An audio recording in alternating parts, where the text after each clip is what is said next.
Hello, thank you for coming into this Bright Talk about myths related to pay. As I was scanning the folks who have registered for this webinar, I noticed that there's a really wide variety of companies, both large and small, plus many different functions and job titles and levels represented by people who have registered. So here's what we're going to do. We're going to cover 5 prevalent myths about how people are paid and how pay is perceived. And the content I cover will be explained without getting too much HR jargon. We'll talk in practical terms, not just theory. Here's what prompted me to offer this webinar.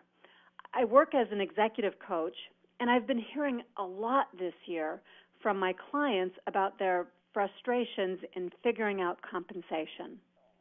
People in HR who do this for a living are frustrated by the evolution of how pay is perceived.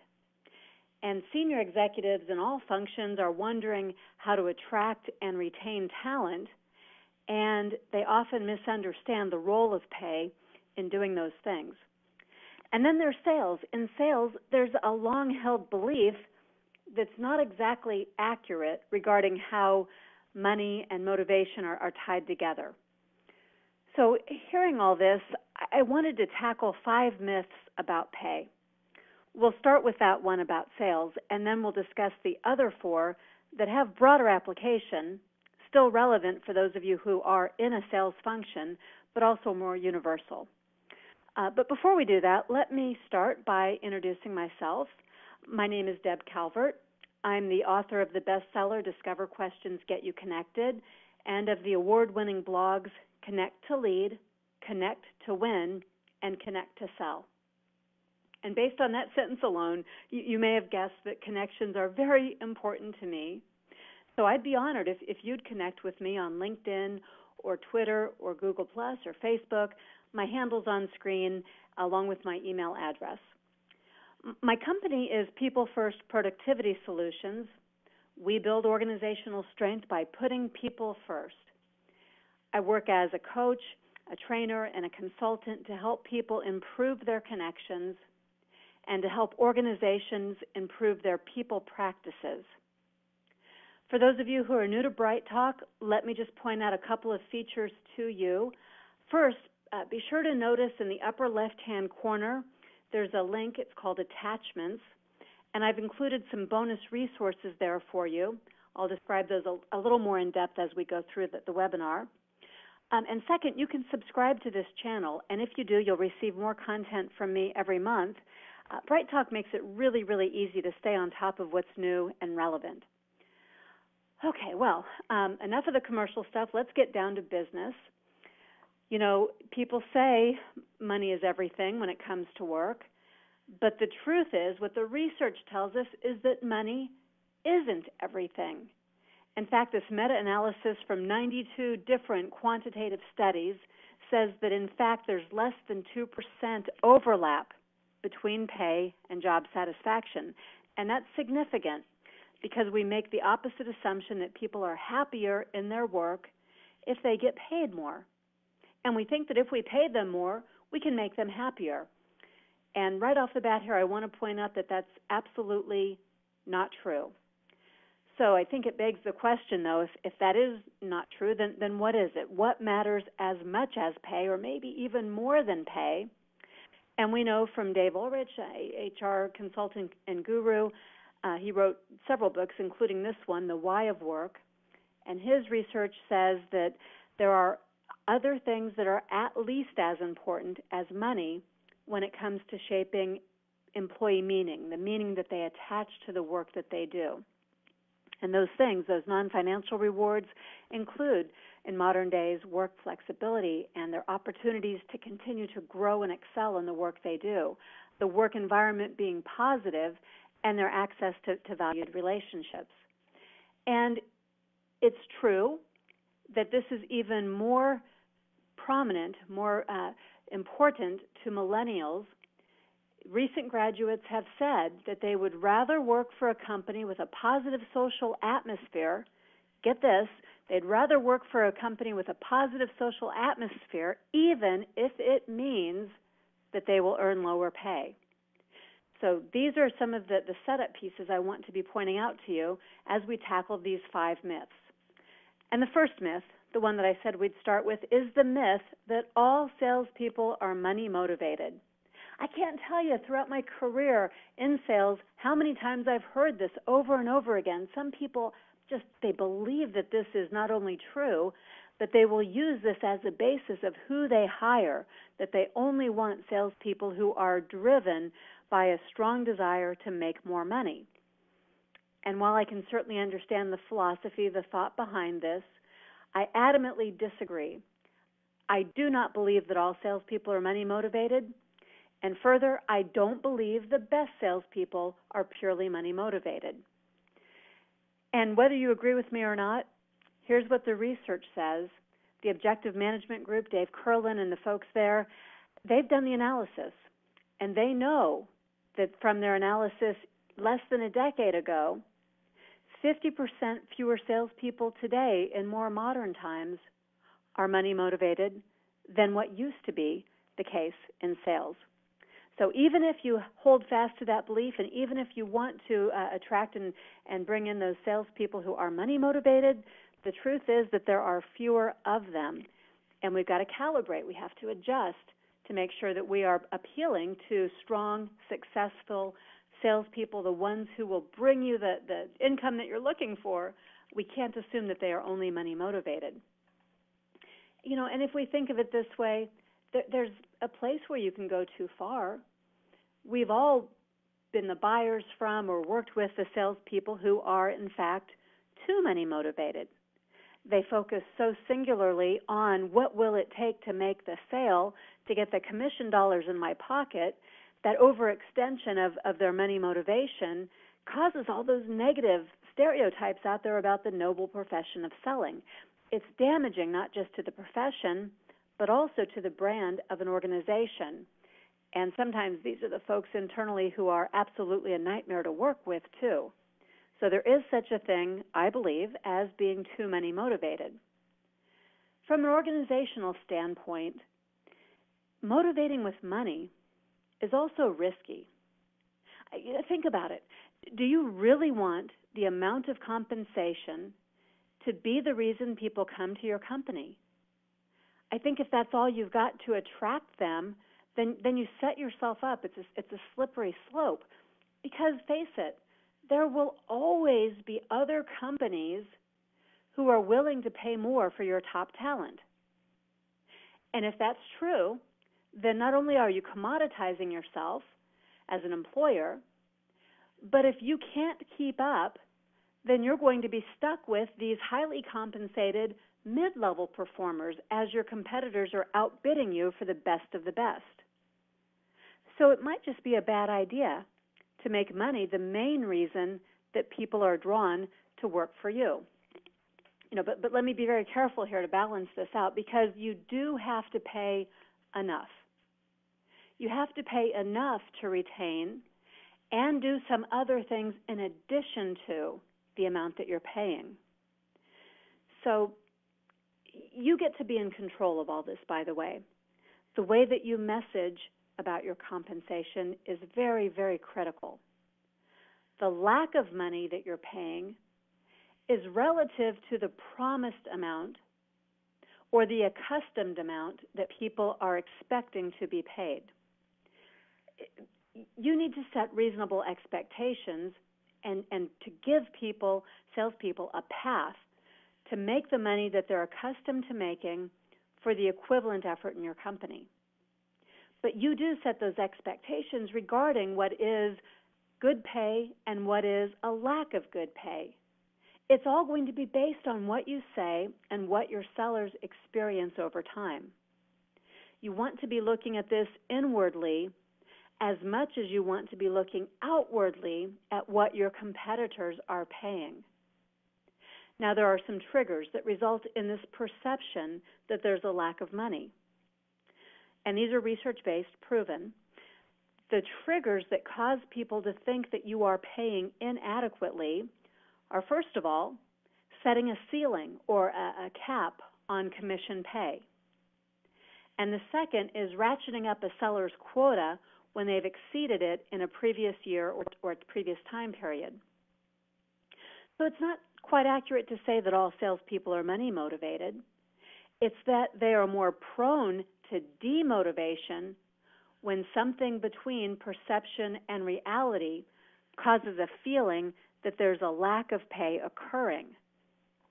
I think the big takeaway here when it comes to sales is to understand that there are other ways to attract and retain top salespeople, and much of that has to do with managing the message inside your own organization and being mindful of these perceptions when you set goals or when you change compensation plans and variable pay.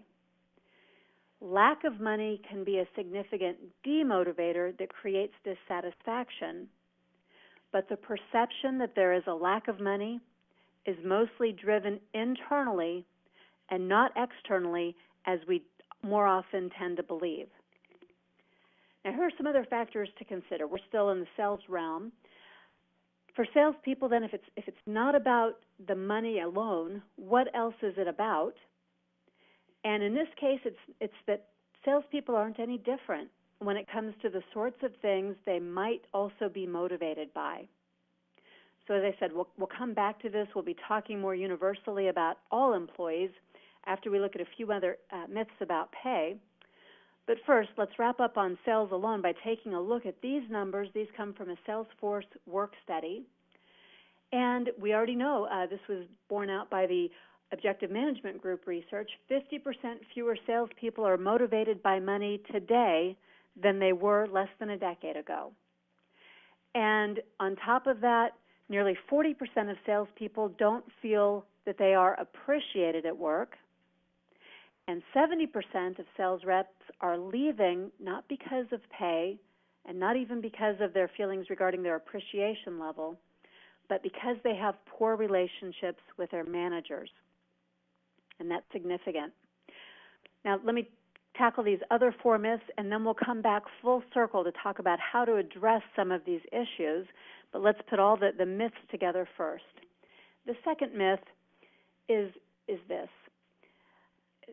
Your paycheck, the paycheck alone, is not the only way to show appreciation. What you see on screen there, that is a real quote. It's seared into my brain because I heard a manager say this many years ago, and since then, since being an employee, since being at a corporate Fortune 500 in HR, since being a consultant for the past 10 years or working with a lot of organizations, I've heard this more times than I've been able to count. It's not true that pay alone is enough. And this is not about entitled millennials who need extraordinary levels of affirmation. This is about all humans of all ages. People need to be encouraged and appreciated and recognized and affirmed and celebrated. See, paychecks, they go to everybody, and they're delivered on a regular schedule, and they're the requisite, they're the bare minimum expected exchange for the work being done. Work, where you get a paycheck, it's no different from anything else we do. An extra thank you goes a long way. Paychecks, they don't express appreciation, and paychecks are not sufficient for keeping people engaged and motivated. The myth that pay, no matter how generous, is enough, that's a dangerous myth. Over-relying on pay is a surefire way to lose good people. And that brings me to the third myth. May I please just say that if you're using salary bribes to keep people, stop it. Counteroffers are usually going to backfire on you. They send the wrong message to your organization and even to that individual that you've made a counteroffer to. They send the wrong message, and they usually end up driving people away more than they end up retaining people within your organization. Using pay to bar the door is not sustainable. It's commoditizing you as an employer, It's devaluing the relationships that you could be having with your employees.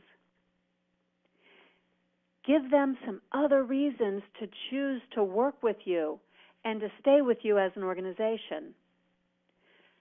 Consider this. These are the reasons that people leave, the top 4 reasons that people leave an organization. Now notice that these 4 come before number 5. Number 5 is inadequate compensation. Now you know, because you've conducted exit interviews, you know what people say. When they leave, they say, I found a job where I could make more money. But what Gallup has done in this research, and I think it's fascinating, what they've done is they have asked, what was it initially that caused you to go looking for that new job that paid you more money? And the need to make more money was number 5. The reason that people started looking for a job, inadequate compensation, was number 5. These 4 things that you see on screen preceded the desire to go look for a job more often than inadequate compensation preceded the job search. These are the 4 things that are more important than money when it comes to employee retention. And you'll notice that all 4 of these are directly linked to the manager's role and the interactions related to the employee feeling connected and able to succeed within the organization. These 4 things are all about employee enablement. By the way, if you have found that attachments button up in the upper left-hand corner, you'll notice that there's a link to another Bright Talk, and that Bright Talk goes deeper into this topic. It'll give you specific strategies for enabling your employees, for setting those expectations, those clear and consistent expectations, the pathway to success that people feel like they need, that feedback that they want from their manager. All right, well, on top of all that, additionally, it's important to realize that transparency and clarity about your pay philosophy really matters to people. Pay can work against you in the same way that it can work against sales departments. The perception of pay may drive people away more than the actual amount that you are compensating them. Now, this article, it analyzed 11 pay impact studies, and using all 11 of those studies, drew the conclusion that it's more important for people to understand how they were paid. More important than how much their raises were was why that was the amount and how that amount was derived. So making sure that you have a pay philosophy and that pay philosophy is something that is going to drive the decisions related to pay, and then being able to communicate about your pay philosophy, those are all more important than using pay willy-nilly or haphazardly to try to attract or retain your employees. Now, what I'd like to do here is talk a bit more about the notion of a pay philosophy. I think we need to contrast the way things used to be with the way things are now in order to create a modern and competitive pay philosophy. So that brings us to the 4th myth, which is that pay is equivalent to the job being done. And this is a really big myth. For many people, this is actually a little mind-blowing to think of these 3 things in these ways, but it's important in the modern workforce to acknowledge that pay no longer is equivalent to the job being done. And you can take a look at these 3 shifts that have already happened in the marketplace, and this is not new. This has been going on a lot of years. In 2001, McKinsey did a study, and then a book was published called The War for Talent that reported on that study, revealing these trends, and they've only become more prominent. We're 15 years deep into this, but many companies haven't adapted. However, the competition may have adapted, and the generational expectations underscore that need to adapt. So let's take it these 3 shifts. They've already happened in the marketplace. Many of us are just catching up, but these are shifts that will only continue to become more and more pronounced as boomers age out of the workforce.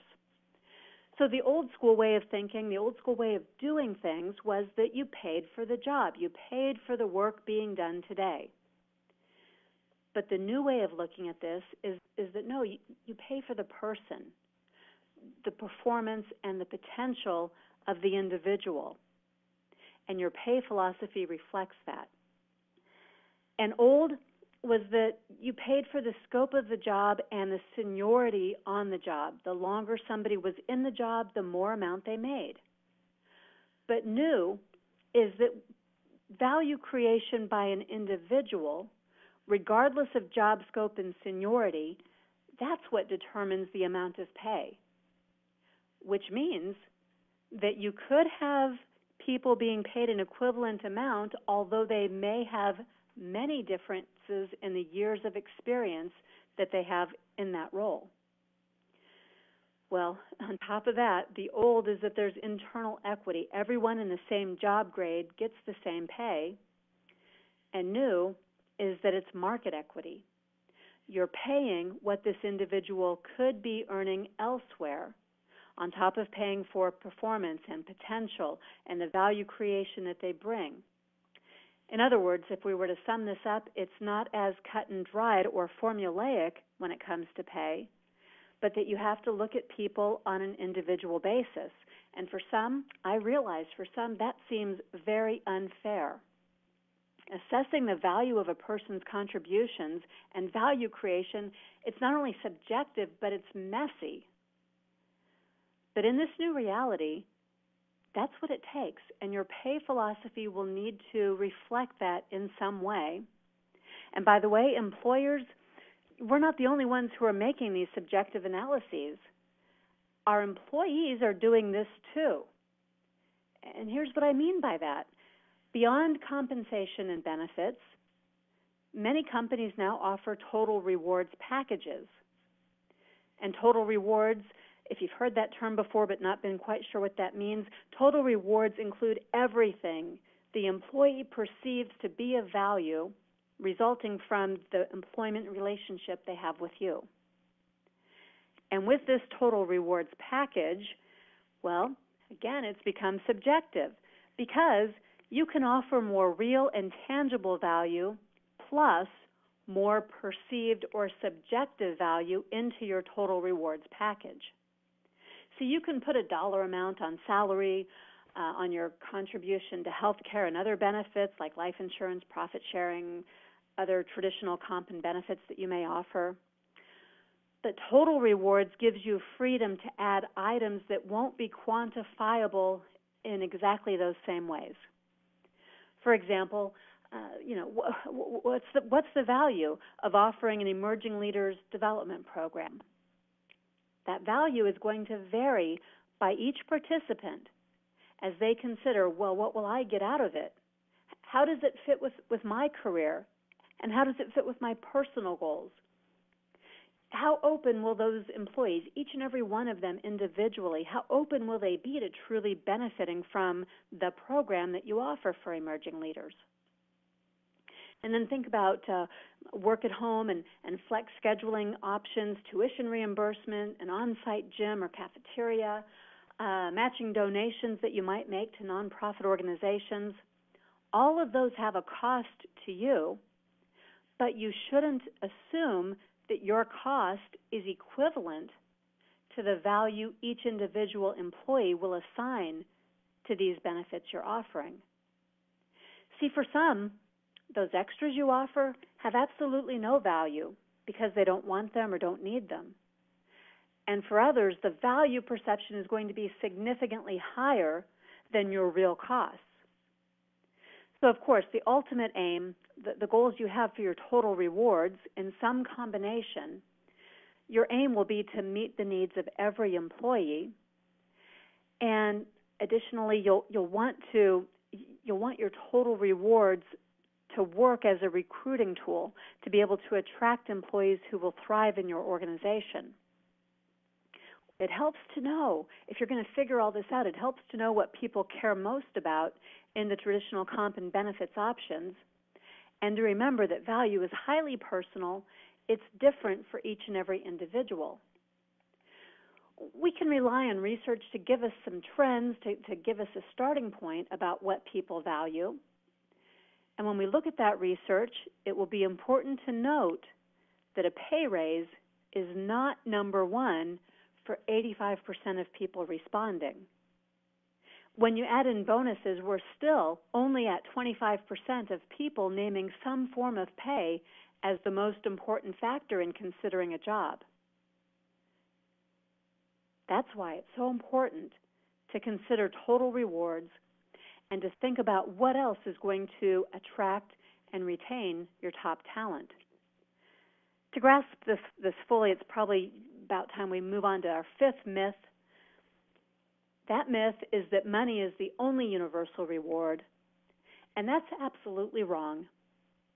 Meaningful encouragement is the only universal reward. Encouragement has a lot more proof behind it to say that it will get you what you're looking for in terms of engagement, enablement, ennoblement. Encouragement is what you need to keep people interested in working for you and highly motivated to do so. Now, of course, that encouragement also takes different forms. If it's going to be meaningful and have value, it too must be personal. But praise, recognition, appreciation, affirmation, but believing in somebody, all of these are rewarding to people. And when we ask people to share a story about their most meaningful recognition in the workplace, they seldom describe an award or cash prize or pay raise. They almost always describe being entrusted with something, being recognized for something that meant a lot to them individually, or being personally appreciated for something specific that they had done. So you see, money, it's actually a cheap attempt to bypass something that's more meaningful and longer lasting. Your sincere gratitude and your expression of it counts for more when it comes to rewards. So those being the 5 high-level myths, now let's draw some conclusions. If we put these pieces of research together, we can draw some conclusions that disprove those 5 myths. First, doing something meaningful is more important than money or recognition. Those are the big 3. Doing something meaningful, the money I'm paid to do the work, and the recognition that I receive. And those are the big 3, so we can't focus on money alone. In addition to everything we've highlighted here, we might also want to focus on other traditional motivators, things that matter to people. And now on screen you see a list of those traditional motivational factors in the workplace. All of these motivate people, that is, some people in the workplace. Different things do motivate different people. And this is a list that, by and large, it will appear anytime you survey a work group and ask what motivates you at work. I ask that question when I conduct employee engagement, enablement, and ennoblement workshops, and the list I've posted here is what appeared on the flip chart the last time I asked a group this question and captured their responses. But it's very similar to every other list I've ever compiled and what the researchers' lists look like too. But I'd like to point out something very important on this list. I'm interpreting one and only one thing on this list as an intrinsic motivation. Intrinsic meaning the feeling that you've made a difference or could make a difference. That's the item from the list. And meaning that it's driven internally by something inside me as opposed to an extrinsic or external reward. But everything else on that list is more or less intrinsic. It comes from other people or from the workplace itself. Of course, if you've read Daniel Pink's book, Drive, or any of the other modern studies on motivation, you know that right there is problematic. People are motivated intrinsically far more effectively, more deeply, more sustainably than any extrinsic motivation. So I think we have to tackle that question, why then? Why does this list, when I ask this question over and over again, why do so many extrinsic motivators show up? And I think that it's because we don't even consider being internally motivated. We don't think about others being internally motivated. We go first to, as a manager, what should I be doing to motivate people? See, people have to be, when I do this exercise in workshops, people have to be reminded specifically. They have to be prompted before they'll shift and start listing intrinsic motivations and have that little moment of self-discovery that these things that are listed are nice to have, but they're not the ultimate drivers of their own behavior or performance. And we don't train managers in this way. We think when we're training managers that we have to tell them what they should be doing as external motivators. And that's why we talk so much about money. Money's the fastest, and it's seemingly the easiest way to try and motivate another person. So we get conditioned to think that way, and we even do this at home with our kids. We incentivize our kids with an allowance rather than tapping into an intrinsic motivation. Okay, so just think about the lost opportunity cost of no one knowing how to create an environment where people can find intrinsic motivation. Think about all the money lost on reward systems that ultimately diminish individual motivation. And think about all the feelings of lost self-determination and self-esteem when people begin to rely only on external or extrinsic motivation. It's really the difference between being able to ignite a spark and fan the flames inside someone versus constantly having to light a fire underneath them in order to get anything done. When you focus on positive intrinsic motivation, the results are always better. That motivation lasts longer. It becomes a self-sustaining fire. Let me illustrate this difference another way. We can put a simple little box model on this that might be useful. Now, what I've mapped here are two different things to help us understand four options for motivation. The first is that motivation, of course, it can be positive or negative. We call that carrot versus stick. And you can light a fire underneath someone with a negative motivation like fear or pressure. You can also motivate someone externally in a positive way with bribes. But both will have a limited impact. Some people won't respond at all. Others will respond for a while, but not over the long term. The second thing we're looking at here would be extrinsic versus intrinsic. Remember, extrinsic means from the outside. That is someone else who is pushing for or requesting or driving the motivation. And intrinsic means from the inside, where the individual is personally desiring something. And when you put those two dimensions together, you end up with four scenarios. You end up with positive extrinsic, negative extrinsic, positive intrinsic, and negative intrinsic. And those are illustrated by the four sorts of things that people would think about that, or things that people would hear. We've all done this in the workplace and elsewhere. We've used negative extrinsic, like you better finish that or you're fired, or you better finish that or your pay is going to be reflecting it, right? Negative extrinsic. We've used positive extrinsic. Hey, I would like you to do this, and if you do, I'll bonus you. Okay, that's positive. It's still external. And those are those are where the myths about pay come into play. Intrinsic, the individual wants it for themselves.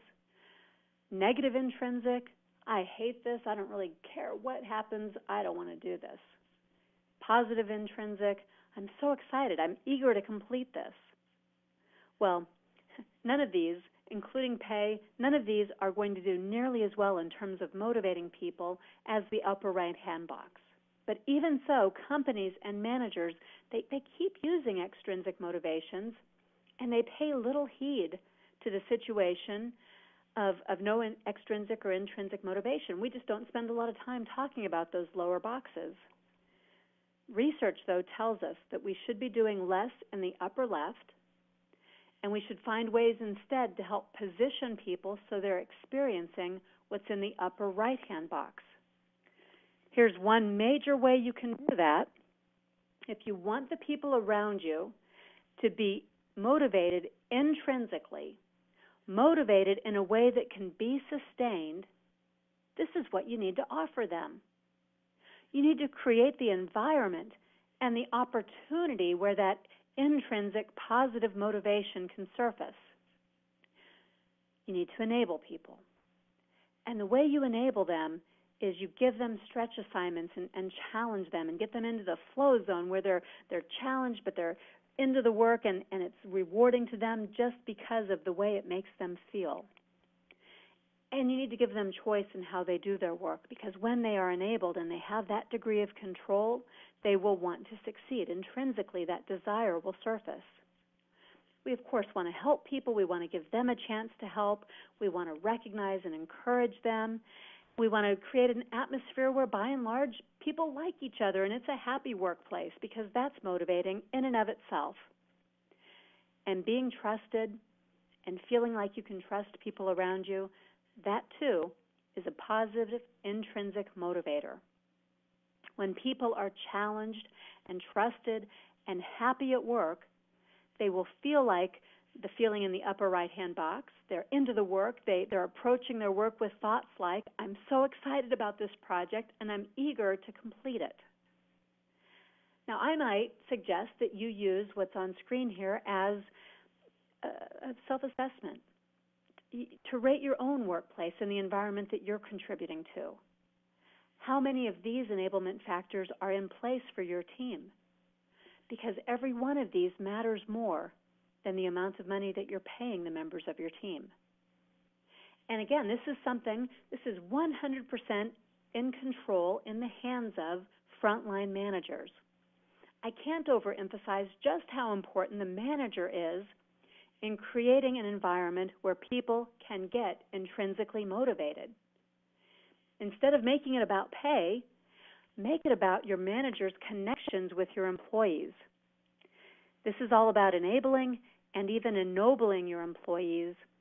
And don't forget, there's an attachment with a whole other webinar that gives you details about how you can make that happen.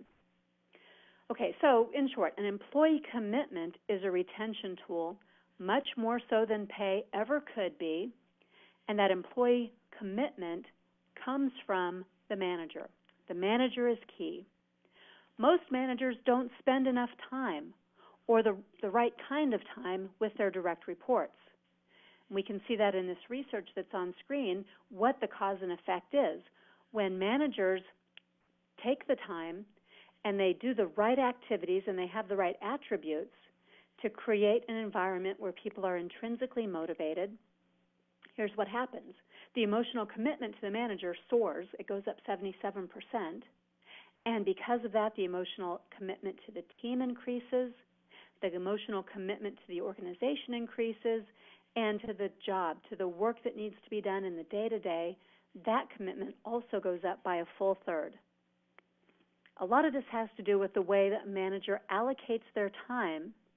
So I've given you an infographic. The other attachment that you see there is an infographic that describes how to allocate your time as a manager so that you are able to put more time into people practices. And people practices, they do merit more time than ways that you might otherwise be allocating your time presently. Now, this terminology, emotional commitment, it is significant because this is what you're aiming for. It all comes down to employee engagement. Employee engagement is defined as a heightened emotional connection that an employee feels toward their organization. And because of that heightened emotional connection, the employee is influenced to apply additional discretionary effort to their work. Here's the significance of employee engagement. When you have that heightened emotional connection, you retain employees longer. You don't have that revolving door, and you're not constantly needing to hire people and onboard them. And because they stick around longer and are more effective, and because they apply additional discretionary effort to their work. What you get from that, research tells us over and over again, is you get increased productivity, increased customer satisfaction, increased top-line revenue, and improvement in your bottom-line profit margins. So all of that comes from employee engagement. Please do take a look at other presentations I've posted here on Bright Talk if you'd like to know more about this research. It's all within those. There's a wealth of new research and some very thought-provoking information that can help you to go down this path and to do things deliberately that will boost engagement and have this domino effect of improving the retention rate in your organization, employee satisfaction, productivity, customer satisfaction, top and bottom line revenues. Okay, but for now, just know that only the manager and not the pay can give you all of these impacts. We could probably sum it up this way, and this brings us to a close just about. There is no significant difference in employee engagement by pay level. So if you want an engaged workforce, money simply isn't the answer. This is what Gallup found in findings from 1.4 million employees from 192 organizations across 49 industries and 34 nations. So this is universally true no matter what kind of work that you do, no matter where you're based. There's no significant difference in employee engagement by pay level. If you want that engaged workforce, money's not the answer. There are other things that you need to be doing instead. All right, in summary, we have busted these 5 myths. It is not true that all salespeople are money motivated. It is not true that the paycheck alone is adequate to express your appreciation for the work people are doing. It's absolutely not true that a pay increase is a good retention tool. It's no longer true that the pay can be equivalent to the work being done. There are other factors that need to be considered. And it's not true that money is the only universal reward. What you need to do is look at the alternatives to pay, to engage people by enabling them and ennobling them. That's the key. What you want to do is put people first to build organizational strength. Here at People First Productivity Solutions, we can help you.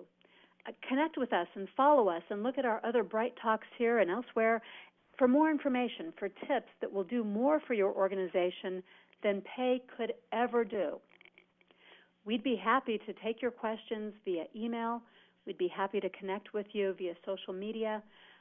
Whatever way works for you, let us know what your questions are so that you can motivate your people and motivate them in a way intrinsically that will be sustainable and will help you to drive the success that you're looking for. Thank you for attending this Bright Talk with me, Deb Calvert. I look forward to hearing more from you.